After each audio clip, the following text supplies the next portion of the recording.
Vision astro एवं vastu presents.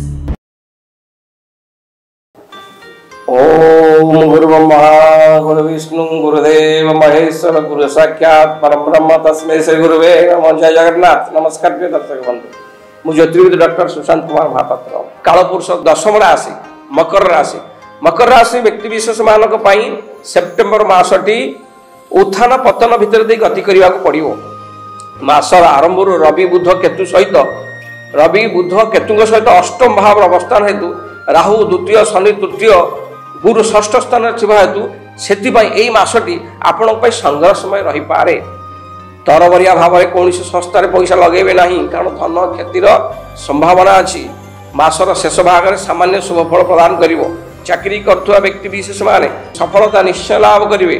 व्यवसाय करुवा व्यक्ति मासर आरंभ भल रहिबो। एई मकर राशि जो छात्र छात्री विद्यार्थी माने अछंती एई मासटी पई मध्यम धरण फल रहिबो। एणु कठिन परिश्रम करवा निहाती आवश्यक। विद्या क्षेत्र में सफलता पाइबा गेले कठिन परिश्रम करंतु।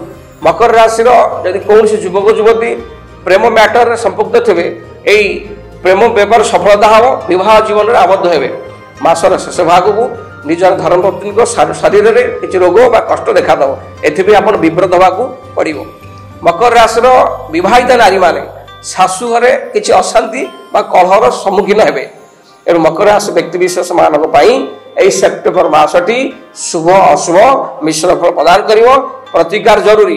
प्रत्येक शुक्रवार दिन कनकधारा स्त्रोत पाठ करंतु एवं दिन मजुरिया मूल्य अंगहीन व्यक्ति मानक किसी खाद्य दान करंतु। ए मासटी संपूर्ण सबरिष्ट खंडन हम निश्चय शुभ फल पाइबे। प्रिय दर्शक बंधु, एथिला Shyam vision astro and Vastu मासिक राशिफल। पुनर्बार आसंता मासरे पुणी आपन 12टी राशिफल आमे आपन प्रदान करू। रही नमस्कार।